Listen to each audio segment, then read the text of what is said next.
Hello everyone, welcome to earn money Telugu and good evening. ఈ రోజు Sensex 575 points పెరిగి 82,605 దగ్గర అయితే క్లోజ్ అయింది. నిఫ్టీ 178 పాయింట్స్ పెరిగి 25,323 దగ్గర అయితే క్లోజ్ అయింది. బ్యాంక్ నిఫ్టీ 303 పాయింట్స్ పెరిగి 56,799 దగ్గర అయితే క్లోజ్ అయింది. ఈ రోజు ఉన్నటువంటి మార్కెట్లో అన్ని ఇండెక్సెస్ అయితే పాజిటివ్ గానే ఉన్నాయి. విక్స్ అయితే కూల్ ఆఫ్ అయింది. ఈ రోజు అయితే మార్కెట్లో ఉన్నటువంటి అన్ని ఇండెక్సెస్ లో కూడా రియాలిటీ సెక్టర్ కానీ, ఎఫ్ఎంసీజీ స్టాక్స్ కానీ అండ్ ఫైనాన్షియల్ అంటే నాన్ బ్యాంకింగ్ ఫైనాన్షియల్ సెక్టర్ అయితే బాగా పర్ఫామ్ చేసింది ఈ రోజు. దీనికి మెయిన్ రీజన్ అయితే ఆర్బిఎల్ అండ్ ఎన్బిడి డీల్ అయితే జరిగింది. ఎన్పిడి అంటే కనుక ఇది యునైటెడ్ అరబ్ ఎమిరేట్స్ కి సంబంధించినటువంటి బ్యాంక్స్. వీళ్ళు రిలయన్స్ బ్యాంక్ లో 51% ఆఫ్ ద కంట్రోలింగ్ స్టేక్ అయితే అక్వైర్ చేస్తున్నారు ఈ డీల్లో అయితే కనుక. దీనివల్ల ఈరోజు నాన్ బ్యాంకింగ్ ఫైనాన్షియల్ సెక్టర్ సంబంధించినటువంటి బాగా పర్ఫామ్ చేశాయి. ఈ రోజు ఇండియన్ రూపీస్ కూడా 4 మంత్స్కి అయితే అప్ అయితే క్లోజ్ అయింది, బాగా రికవర్ అయింది ఈ రోజు ఇండియన్ రూపీ కూడా. దీనికి మెయిన్ రీజన్ అయితే క్రూడ్ ఆయిల్ ప్రైసెస్ అయితే బాగా తగ్గింది అండ్ ఫారిన్ ఫండ్స్ కూడా ఇన్ఫ్లోస్ అయితే బాగా పెరుగుతున్నాయి. లైక్ ఐపీఓ సప్లై చేసే టైంలో యాంకర్ బుక్ ఇన్వెస్ట్ ద్వారా పార్టిసిపేషన్ అయితే స్ట్రాంగ్ గా పెరుగుతుంది ఇండియాలో. దానివల్ల ఫారిన్ ఫండ్స్ అయితే ఇన్ఫ్లో అవుతున్నాయి. Next blue chip companies stocks కూడా బాగా పెరిగింది ఈ రోజు. నాన్ బ్యాంకింగ్ ఫైనాన్షియల్ సెక్టార్లో ఎస్పెషల్గా బజాజ్ ఫైనాన్స్ కానీ అండ్ చోళమండలం ఇన్వెస్ట్మెంట్ కంపెనీస్ అయితే బాగా పర్ఫామ్ చేశాయి. అండ్ హెచ్డిఎఫ్సి బ్యాంక్ కానీ హెచ్డిఎఫ్సి అసెట్ మేనేజ్మెంట్ కంపెనీస్ అయితే బాగా రిజల్ట్స్ అయితే పోస్ట్ చేశాయి. హెచ్డిఎఫ్సి అసెట్ మేనేజ్మెంట్ కంపెనీ వాళ్ళు 1:1 బోనస్ అయితే ఇష్యూ చేస్తున్నారు. అండ్ గోల్డ్ ప్రైజెస్ పెరగడం వల్ల కూడా గోల్డ్ సంబంధించినటువంటి బిజినెస్ లో ఎవరైతే ఉంటారో గోల్డ్ లోన్ సెగ్మెంట్ లో ఇండియా ఇన్ఫోలైన్ ఫైనాన్స్ వాళ్ళు కానీ, మనప్పురం కానీ, ముత్తూట్ ఫైనాన్స్ లాంటి స్టాక్స్ కూడా బాగా పర్ఫామ్ చేశాయి ఈ రోజు. ఓవరాల్ గా చూసుకుంటే మన ఇండియన్ మార్కెట్ అయితే ఈ రోజు పాజిటివ్ గా ఉంది. దీనికి మెయిన్ గా దివాళీ సెంటిమెంట్ కూడా ఒక రీజన్ చూడొచ్చు. ఫెస్టివల్ సీజన్ లో అయితే అన్ని పర్చేజ్ చేస్తూనే ఉంటారు పీపుల్ అయితే. దానివల్ల ఇండియాలో ఉన్నటువంటి అన్ని ఇండెక్సెస్ అయితే పాజిటివ్ గానే ఉన్నాయి. ఈ రోజు మన గ్లోబల్ మార్కెట్ న్యూస్ విషయానికి వస్తే డౌ ఫీచర్స్ అయితే పాజిటివ్ గానే ఉన్నాయి. ఎస్టర్డే ఎస్ఎన్పి కానీ, నాస్డాక్ కానీ అన్ని అయితే నెగిటివ్ గానే ఉన్నాయి. అండ్ ఈ రోజు సౌత్ ఏషియన్ మార్కెట్స్ అయితే అన్ని కూడా పాజిటివ్ గానే ఉన్నాయి. క్రూడ్ ఆయిల్ ప్రైజెస్ అయితే తగ్గింది అండ్ గోల్డ్ అయితే లైఫ్ టైం హైక్ అయితే రీచ్ అయింది అండ్ సిల్వర్ కూడా లైఫ్ టైం హైక్ అయితే రీచ్ అయిపోయింది. ఎస్టర్డే ఎఫ్ఐఎస్ అయితే సెల్లింగ్ చేశారు 1,580 crores కానీ అండ్ లోకల్ గా ఉన్నటువంటి మన కంట్రీలో డిఐఎస్ అయితే పర్చేజ్ చేశారు 3,661 crore అయితే బై చేశారు. ఈ రోజు సిల్వర్ అయితే లైఫ్ టైం హైక్ అయితే రీచ్ అయింది 1,90,000 ఒక కేజీ సిల్వర్ అయితే ఉంది ఈ రోజు మన ఇండియన్ ప్రైస్ లో చూసుకుంటే. డాలర్ లో చూసుకుంటే $52 or $53 గా అయితే ఉంది. సిల్వర్ అయితే డిమాండ్ సప్లై అయితే బాగా ఉంది మార్కెట్ లో. కొన్ని ఆన్లైన్ ప్లాట్ఫామ్స్ లో అయితే ఒక కేజీ సిల్వర్ ని 2,50,000 కానీ 2,83,000 కానీ ఎవరికైతే ప్రైస్ అయితే వాళ్ళకి కన్వీనియంట్ గా ఉంటుందో ఆ వేలో అయితే సెల్ చేస్తున్నారు. మీరు సిల్వర్ పర్చేజ్ చేయాలనుకుంటే ఈటీఎఫ్ లో అయితే కనుక హెచ్డిఎఫ్సి కానీ, ఎస్బీఐ కానీ and UTI asset management company వాళ్ళైతే సిల్వర్ లో అయితే ఈటీఎఫ్ లో అయితే ఇన్వెస్ట్మెంట్ పెట్టడం అయితే స్టాప్ చేశారు. దీనికి డిమాండ్ అండ్ సప్లై అని చెప్పొచ్చు. నెక్స్ట్ ఈటీఎఫ్స్ కూడా ప్రజెంట్ గా పర్ఫామ్ చేయాల్సిన వాల్యూ కంటే కూడా హైలో ట్రేడ్ అవుతున్నాయి. అది కూడా ఒక రీజన్. ప్రజెంట్ గా ఈ సిల్వర్ అయితే 1.9 lakh ఉంది పర్ కేజీ. కానీ ఈటీఎఫ్ లో అయితే కనుక 2,50,000, 2,30,000 ఒక్కొక్క ఈటీఎఫ్ ఒక్కొక్కలాగా అయితే పర్ఫామ్ చేస్తుంది. దీనివల్ల కొన్ని బ్యాంక్స్ అయితే కంట్రోల్ చేయడానికి గాను సిల్వర్ ఈటీఎఫ్స్ లో ఇన్వెస్ట్మెంట్ పెట్టడం కూడా అయితే స్టాప్ చేశారు. మీరు సిల్వర్ లో ఇన్వెస్ట్మెంట్ పెట్టాలి ఈటీఎఫ్ అనుకుంటే ఇప్పుడైతే కనుక హై ప్రైస్ లో ట్రేడ్ అవుతుంది. నెట్ అసెట్ వాల్యూ అయితే చెక్ చేయడం అయితే మర్చిపోవద్దు ఇన్వెస్ట్మెంట్ పెట్టాలి అనుకుంటే కనుక. నెక్స్ట్ యుఎస్ మీడియాకి సంబంధించినటువంటి లీడర్ అయితే ఏ ఐట్కెన్ గారు అయితే వీళ్ళైతే చెప్తున్నారు ఈ 2025 అయితే ఇండియా టైం అయితే నడుస్తూ ఉంది. ఇండియాలో ఆల్ ఓవర్ గా ఉన్నటువంటి అన్ని సెక్టార్లో కూడా ఇండియా డెవలప్మెంట్ అయింది. ఇది పాజిటివ్ మూమెంట్ ఇండియాకి అనే విధంగా అయితే ఈయనైతే పోస్ట్ చేశారు. ఎస్టర్డే కూడా ఒక ఆర్టికల్ ఇచ్చింది ఇండోనేషియాకి సంబంధించినటువంటి అర్థశాస్త్ర ఇన్స్టిట్యూట్ వాళ్ళు అయితే పోస్ట్ చేశారు. The end of the American century new possibilities for rising Asia అనే విధంగా అయితే పోస్ట్ చేశారు. ఆల్ ఓవర్ గా గ్లోబల్ గా ఉన్నటువంటి ట్రేడ్ ఇష్యూస్ ద్వారా అయితే ఇండియా కానీ సౌత్ ఏషియన్ రీజియన్ లో ఉన్నటువంటి అన్ని కంట్రీస్ కి అయితే పాజిటివ్ గానే డెవలప్మెంట్ అవుతున్నాయి. యుఎస్ లో ఉన్నటువంటి మీడియా లీడర్ ఈయనైతే చెప్పడం ఏదైతే ఒక గ్రేట్ అని చెప్పొచ్చు. ఏషియన్ రీజియన్ లో గ్రోత్ ఇండియా అవ్వడానికి కానీ ఈయన చెప్తున్న రీజన్స్ ఏంటంటే గ్లోబల్ ఎకానమీ అయితే గ్రోత్ అవుతుంది ఇండియాలో. శాటిలైట్స్ దగ్గర నుంచి కానీ ఆర్టిఫిషియల్ ఇంటెలిజెంట్, సెమీ కండక్టర్ కానీ అండ్ డిజిటల్ ఈకో సిస్టమ్ కూడా ఈ సెగ్మెంట్ లో అయితే ఇండియా అయితే బాగా గ్రోత్ అయింది. లైక్ యూపీఐ కానీ 4G 5G టెక్నాలజీ కానీ 6G అయితే ఇప్పుడైతే ట్రయల్స్ లో ఉంది. నెక్స్ట్ ఇయర్ అయితే అది కూడా ఇంప్లిమెంటేషన్ చేస్తుంది ఇండియన్ గవర్నమెంట్. చంద్రయాన్ 3 కానీ లూనార్ మిషన్ కానీ ఈచ్ అండ్ ఎవ్రీ సెగ్మెంట్ లో కూడా ఇండియా అయితే గ్రోత్ ఉంది. నెక్స్ట్ ఇండియా టైం అయితే ఇప్పుడు నడుస్తుంది అనే విధంగా ఈయనైతే చెప్పారు. ఇదైతే ఇండియాకి ఒక గ్రేట్ అనే చెప్పొచ్చు. ప్రైమ్ మినిస్టర్ మోడీ గారు తీసుకున్నటువంటి కొన్ని పాలిసీస్ వల్లైతే ఇండియా డెవలప్ అయింది అనేది కూడా చెప్తున్నారు ఈయనైతే. డిజిటల్ ఇండియా ద్వారా గాని and make in India program గాని, స్టార్టప్ ఇండియా ఈ ప్రోగ్రామ్స్ అన్నీ కూడా స్ట్రాటజిక్‌లో రియల్‌గా వర్క్ అయ్యాయి అనేది కూడా చెప్తున్నారు. ప్రైమ్ మినిస్టర్ నరేంద్ర మోడీ గారు 2047 వరకైతే ఇండియా సెల్ఫ్ రిలయన్స్ అవ్వాలని ప్లాన్స్ అయితే ఇంప్లిమెంటేషన్ చేస్తున్నారు. ఇవైతే ఎఫెక్టివ్‌గా ఇంప్లిమెంటేషన్ అవుతున్నాయి అనే విధంగా అయితే చెప్తున్నారు ఈయన. నెక్స్ట్ ట్రంప్ గారైతే బ్రిక్స్ కంట్రీస్‌కైతే ఒక ఇష్యూ అయితే చేస్తున్నారు. ఒక నోటీస్ అయితే గనక మీరు గనక బ్రిక్స్ కంట్రీస్ నుంచి విత్‌డ్రా అవ్వకపోతే మీ కంట్రీస్ పైన మేము టారిఫ్స్ వేస్తాము అనే విధంగా అయితే చెప్తున్నారు. బ్రిక్స్ కంట్రీస్ డాలర్ పైన అటాక్ చేస్తున్నారు. మీరు బ్రిక్స్ కంట్రీలోంచి విత్‌డ్రా అవ్వాలనే విధంగా అయితే ఒక నోటీస్ అయితే ఇష్యూ చేస్తున్నట్టుగా తెలుస్తుంది. ఈయన బ్రిక్స్ కంట్రీస్‌ని ఎందుకు టార్గెట్ చేశారో చూస్తే ఇదైతే ట్రంప్ గారు ఇష్యూ చేసినటువంటి స్టేట్మెంట్ ట్రూత్ సోషల్‌లో ఈయన పోస్ట్ చేశారు. యూఎస్ ప్రెసిడెంట్ అయినటువంటి ట్రంప్ గారు. బ్రిక్స్ నేషన్‌లో గనక మీరు కంట్రీస్ కంటిన్యూ అవ్వాలి అనుకుంటే గనక మేము వేసే టారిఫ్స్‌ని మీరు ఫేస్ చేయాల్సి వస్తుంది అనే విధంగా అయితే పోస్ట్ చేశారు. బ్రిక్స్ కంట్రీస్ అన్నీ కూడా డాలర్ వాల్యూని డీగ్రేడ్ చేస్తున్నాయి అనే విధంగా కూడా చెప్తున్నారు. బ్రిక్స్ కంట్రీస్ అంటే కూడా ఎక్కువగా సౌత్ ఏషియన్ రీజియన్‌లో ఉన్నటువంటి కంట్రీస్ కానీ, రష్యా గాని, సౌత్ ఆఫ్రికా ఈ కంట్రీస్ అయితే పార్ట్‌గా ఉన్నాయి బ్రిక్స్ నేషన్‌లో. ప్రెజెంట్‌గా అయితే 20 కంట్రీస్ ఉన్నాయి బ్రిక్స్‌లో. బ్రిక్స్ కంట్రీస్ అన్నీ గూడా ఏషియన్ డెవలప్‌మెంట్ బ్యాంక్‌నయితే ఫార్మ్ జేశాయి. ఇది చైనాలో సెటప్ జేశారు. దానితో పాటుగా బ్రిక్స్ కరెన్సీని గూడా ఇష్యూ చేశారు అన్ని కంట్రీస్ గూడా. ప్రెజెంట్‌గా ఉన్నటువంటి బ్రిక్స్ కంట్రీస్ అన్నీ గూడా వా కంట్రీలో ట్రేడింగ్ ఏదైతే జరుగుతుందో లైక్ ఆయిల్ గాని, ఇంకా అదర్ ప్రొడక్ట్స్ ఏదైనా పర్చేజ్ చేయాలనుకుంటే బ్రిక్స్ కరెన్సీలోనే పర్చేజ్ చేయాలి అనే విధంగా అయితే కూడా డెసిషన్ తీసుకున్నారు. దీనివల్ల డాలర్‌కైతే ఇంపార్టెన్స్ అయితే తగ్గిపోతుంది.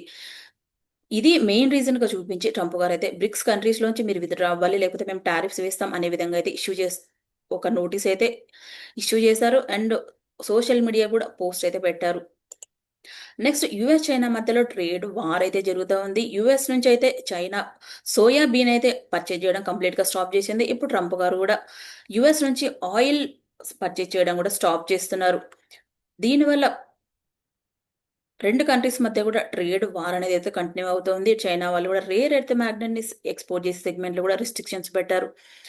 యూఎస్ సంబంధించినటువంటి కామర్స్ సెక్రటరీ అయినటువంటి లుట్నిక్ గారు కూడా చెప్తున్నది ఏంటంటే, మీరు చైనా ఆల్ ఓవర్ గ్లోబల్‌గా, వరల్డ్‌గా అగెయిన్స్ట్‌గా రూల్స్ అయితే పాస్ చేస్తున్నారు. ఆల్ ఓవర్‌గా ఉన్నటువంటి గ్లోబల్ కంట్రీస్ కూడా యూఎస్‌కి సపోర్ట్ ఇవ్వాలి ఈ విషయంలో అనే విధంగా అయితే కూడా పోస్ట్ చేస్తున్నాడు.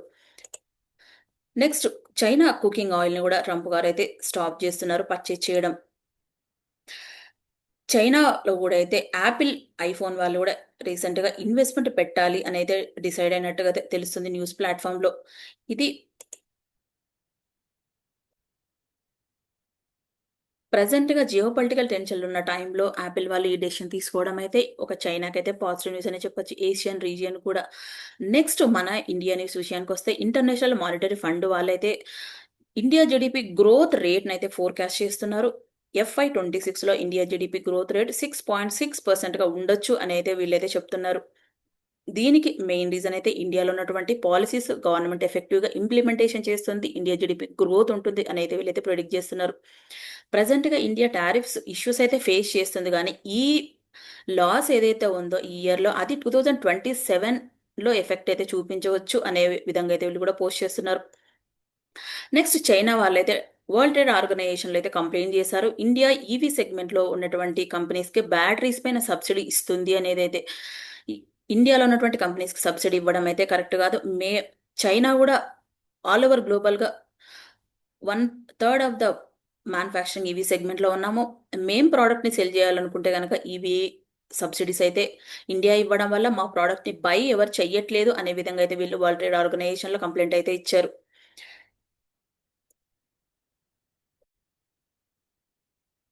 యుఎస్ ట్రెజరీ బాండ్ ఈల్డ్స్ గూడా తగ్గిపోయింది. 4%గా ఉంది ప్రెజెంట్‌గా అయితే. ఈ తగ్గడం వల్ల గూడా బాండ్‌లో ఇన్వెస్ట్‌మెంట్ పెట్టేవాళ్ళు సేఫ్ హెవెన్ కింద కన్సిడర్ చేసి ఇన్వెస్ట్‌మెంట్ అయితే పెట్టొచ్చు. ప్రెజెంట్‌గా అయితే ఫెడ్ రేట్ కూడా తగ్గించొచ్చు. వడ్డీ రేట్లనే ఉంది మార్కెట్‌లో న్యూస్. ఇది గూడా బాండ్ రేట్లు గూడా తగ్గితే ఇప్పటివరకు గోల్డ్‌లో ఇన్వెస్ట్‌మెంట్ పెట్టిన వాళ్ళందరూ గూడా యూఎస్ ట్రెజరీ బాండ్స్ పైన ఇన్వెస్ట్‌మెంట్ పెట్టడానికైతే ఇంట్రెస్ట్ చూపించొచ్చు. గోల్డ్ ప్రైజెస్ అయితే కొంచెం కూల్ ఆఫ్ అయితే అవ్వచ్చు.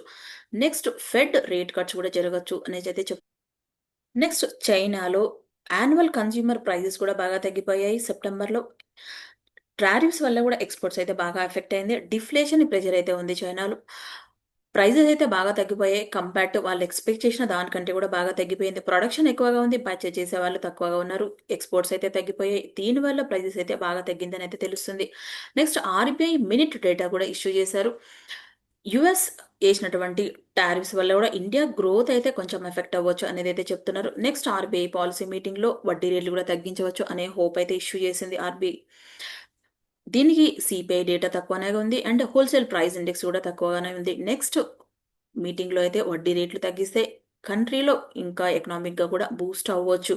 ఇది ఇండియన్ ఎకానమీకి అయితే ఒక నెక్స్ట్ ఎల్‌టి ఫుడ్ కంపెనీకైతే ఒక అప్డేట్ ఉంది. ఈ కంపెనీ వాళ్ళు హంగేరీకి సంబంధించినటువంటి ready to heat and ready to eat అనే బ్రాండ్‌నైతే అక్వైర్ చేశారు. వీళ్ళు టోటల్‌గా 100% అక్వైర్ చేశారు. వీళ్ళకి ఎఫ్‌డిఐ అప్రూవల్ గూడా వచ్చింది. ఈ కంపెనీ బ్రాండు ఆల్ ఓవర్ గ్లోబల్‌గా 30 కంట్రీస్‌లో అయితే వీళ్ళ బిజినెస్ అయితే ఆపరేట్ చేస్తున్నారు. వీళ్ళ ప్రొడక్ట్ స్పెషాలిటీ ప్రొడక్ట్స్ ఏమున్నాయంటే sweet corn in cans and gherkins, silver skin onions, టీస్ and sour cherries in jars. ఈ బ్రాండ్‌లో అయితే ఉన్నారు వీళ్ళు ఈ బిజినెస్ సెగ్మెంట్‌లో అయితే గనక. వీళ్ళకి హంగేరీలో 45 ఎకర్స్ ఆఫ్ ల్యాండ్‌లో అయితే వీళ్ళు మ్యానుఫ్యాక్చరింగ్ యూనిట్స్ ఆపరేట్ చేస్తున్నారు. 2 మ్యానుఫ్యాక్చరింగ్ యూనిట్స్ గాను. ఈ బ్రాండ్ అక్వైర్ చేయడం వల్ల ఫుల్ 100% అక్వైర్ చేయడం వల్ల ఎల్‌టి ఫుడ్స్‌కి అయితే ఇది పాజిటివ్ అని చెప్పొచ్చు. అండ్ గ్లోబల్‌గా కూడా వీళ్ళ ప్రెజెన్స్ అయితే స్ట్రాంగ్‌గా ఉంటుంది. నెక్స్ట్ సాత్విక్ గ్రీన్ కంపెనీకి అయితే ఒకటి అప్డేట్ ఉంది. ఈ కంపెనీకి 639 క్రోర్ వర్త్ చేసే ఆర్డర్ వచ్చింది. సోలార్ పీవీ మాడ్యూల్‌ని సప్లై చేసే సెగ్మెంట్‌లో. ఈ ఆర్డర్ వీళ్ళకి 3 ఇండిపెండెంట్ పవర్ ప్రొడ్యూసర్స్ నుంచి అయితే వచ్చింది. ఇంజినీరింగ్ ప్రొక్యూర్‌మెంట్ అండ్ కన్‌స్ట్రక్షన్ సెగ్మెంట్‌లో వచ్చింది వీళ్ళకి ఈ ఆర్డర్ అయితే. ఈ ఆర్డర్‌ని వీళ్ళు 2026 వరకైతే ఫినిష్ చేస్తారు. ఈ కంపెనీ అయితే మార్కెట్‌లో రీసెంట్‌గానే ఐపీఓ లిస్ట్ అయింది. ఈ కంపెనీ టోటల్ రెవెన్యూ అయితే ఎఫ్ఐ 26 Q1కు గాని 915 క్రోర్‌గా అయితే ఉంది.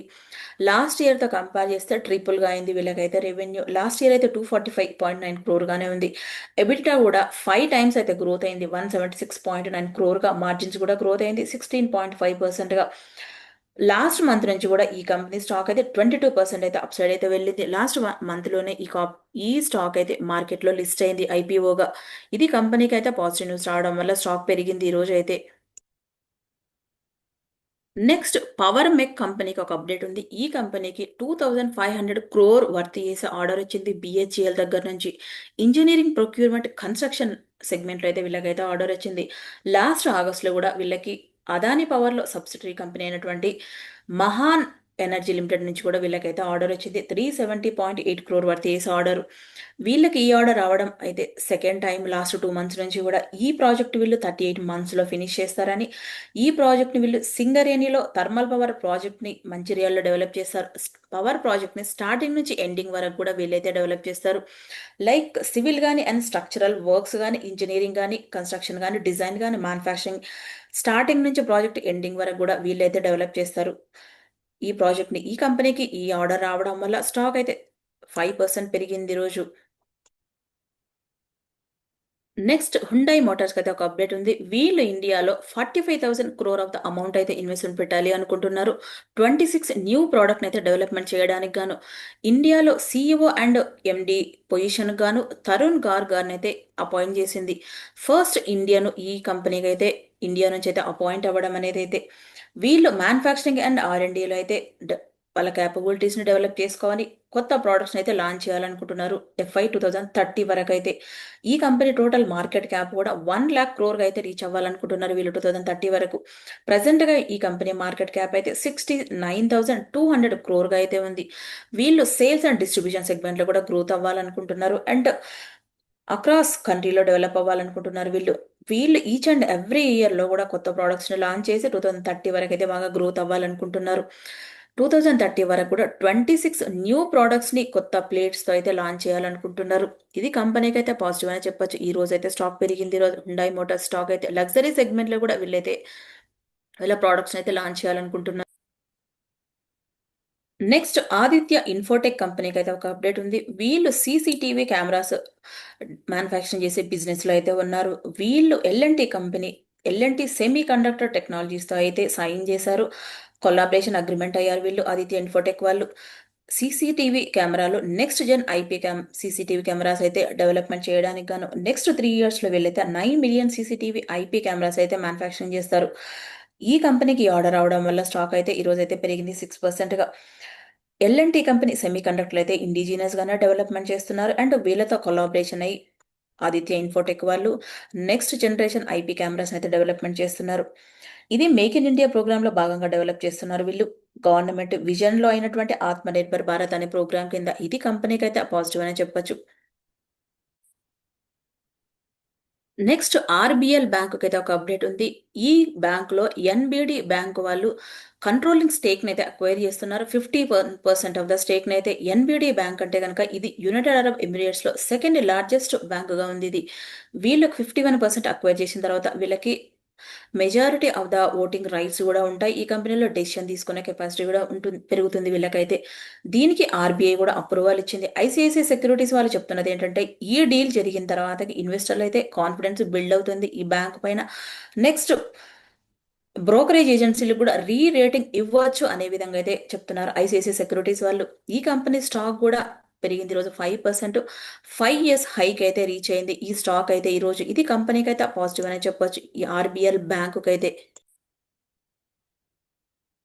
నెక్స్ట్ మోతీలాల్ ఒస్వాల్ వాళ్ళైతే కొన్ని స్టాక్స్కి అయితే బై రేటింగ్ ఇచ్చారు. ఐటీ స్టాక్స్కి అయితే ఇచ్చారు వీళ్ళు. దీంట్లో పర్సిస్టెంట్ సిస్టమ్కి అయితే ఇచ్చారు. ప్రజెంట్ ఉన్న వాల్యూతో 23% అప్ సైడ్ వెళ్తుందని చెప్తున్నారు వీళ్ళు 6550గా.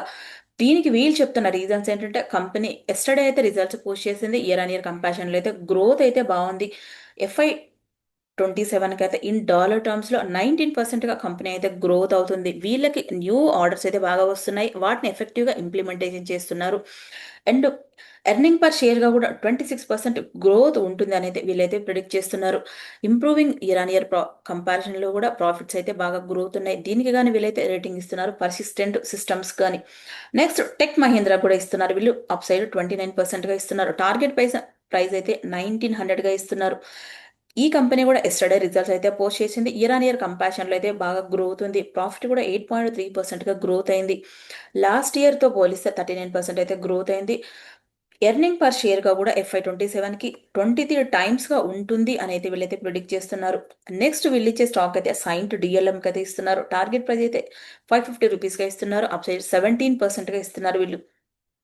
ఈ కంపెనీ ఆర్డర్ బుక్ కూడా బాగా ఇంక్రీజ్ అయిందని చెప్తున్నారు. 16%గా ఇయర్ ఆన్ ఇయర్ కంపారిజన్లో. లాస్ట్ ఇయర్ అయితే 7%గా ఉంది. ఈ ఇయర్ అయితే ఆర్డర్ బుక్ వీళ్ళది 23 బిలియన్స్గా ఉంది అని అయితే చెప్తున్నారు వీళ్ళు. స్టాక్లో ఇన్వెస్ట్మెంట్ పెట్టేటప్పుడు ఎప్పుడు కూడా రేటింగ్ ఏజెన్సీ వాళ్ళు ఇచ్చారనో లేకపోతే ఎవరో చెప్పారనో కదా డెసిషన్ అయితే తీసుకోవద్దు. మీరు ఓన్గా అనాలిసిస్ చేసిన తర్వాత మాత్రమే ఇన్వెస్ట్మెంట్ అయితే పెట్టండి. నెక్స్ట్ గవర్నమెంట్ ఒక న్యూస్ అయితే అనౌన్స్ చేశారు. నెక్స్ట్ FY26 గాను 40 నుంచి 45,000 crore ఆఫ్ ద అమౌంట్ అయితే ఎక్స్ట్రాగా డిఫెన్స్కి అలొకేట్ చేయాలి అనుకుంటున్నారు అనే న్యూస్ రావడం వల్ల ఈరోజు డిఫెన్స్కి సంబంధించినటువంటి కొన్ని స్టాక్స్ అయితే బాగా పర్ఫామ్ చేశాయి. MTAR టెక్నాలజీస్ కానీ BEML కానీ and Hindustan Aeronautical Limited stocks అయితే బాగా పర్ఫామ్ చేశాయి ఈరోజు. Next HDFC asset management company వాళ్ళైతే Q2లో రిజల్ట్స్ అనౌన్స్ చేశారు. Compare to year on year కంపారిజన్లో అయితే రెవెన్యూ అయితే 15.6%గా అయితే గ్రో అయింది. ప్రాఫిట్ ఆఫ్టర్ ట్యాక్స్ కూడా 24.5% గ్రో అయింది. ఎబిటా కూడా 13.7% గ్రో అయింది. మార్జిన్ అయితే కనుక 140 పాయింట్స్ అయితే డౌన్ అయింది. ఈ కంపెనీకి బోర్డు కూడా 1:1 బోనస్ కూడా అనౌన్స్ చేసింది. ఈ కంపెనీకి అన్ని పాజిటివ్గా ఉన్నాయి కానీ మార్జిన్ అయితే 140 బేసిస్ పాయింట్స్ అయితే డౌన్ అయింది. ఇది Q2 రిజల్ట్స్ మాత్రమే కానీ Q3, Q4లో కూడా మంచి రిజల్ట్స్ అయితే బాగా పర్ఫామ్ చేయొచ్చు. ఇంకా హోప్ ఉంది. నెక్స్ట్ యాక్సిస్ బ్యాంక్ వాళ్ళు కూడా రిజల్ట్స్ అయితే అనౌన్స్ చేశారు. ఈ కంపెనీ ప్రాఫిట్ అయితే డౌన్ అయింది కానీ అసెట్ మేనేజ్మెంట్ క్వాలిటీ అయితే బాగానే ఉందని అయితే రిజల్ట్స్ అయితే పోస్ట్ చేశారు. కార్పొరేట్ ఎర్నింగ్స్ అయితే కనుక ఈ Q2 టైంలో అయితే బాగా పోస్ట్ చేస్తున్నాయి. ఇది ఇండియన్ మార్కెట్కి అయితే మంచి న్యూస్. మార్కెట్లో ఉన్న న్యూస్ని అనాలిసిస్ చేసి మీ ముందుకు తీసుకురావడానికి మేము పెడుతున్న ఎఫర్ట్స్ మీకు ఉపయోగపడుతుంది అనుకుంటే వీడియోని లైక్ చేయండి, షేర్ చేయండి, కామెంట్ చేయండి, ఛానల్ని సబ్స్క్రైబ్ చేయండి.